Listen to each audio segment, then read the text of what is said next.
Does the preterist interpretation of Scripture make the Bible irrelevant to today's Christians?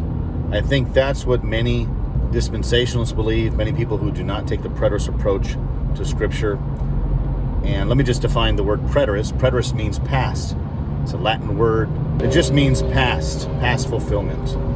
And so that's exactly what the majority of the Bible is. When you're reading the Bible, and for example, you read the Gospels are telling you about historical events that happened in the first century concerning the life of Jesus and his ministry.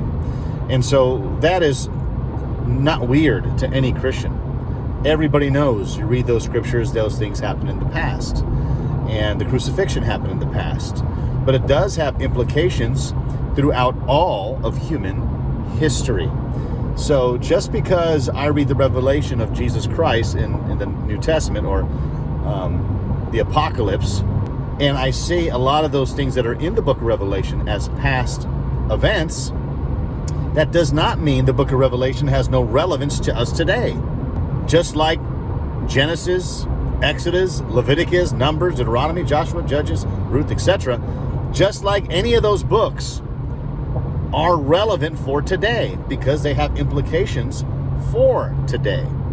And so just because I say I take the view that we should read first the New Testament documents in its historical context, then we can see how it applies to all Christians throughout all time. That's what I'm arguing here about the, keeping the Bible in its historical context.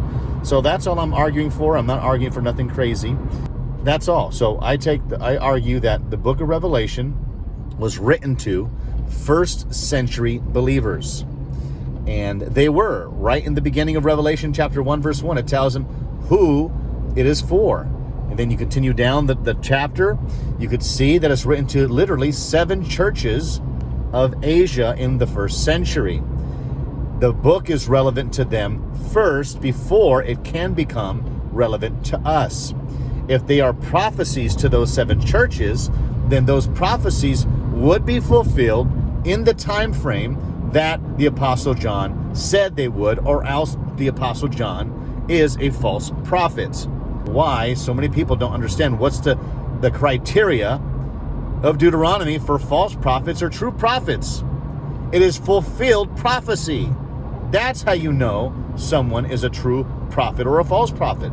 You could literally falsify a prophecy to see if those events they predicted would come to pass.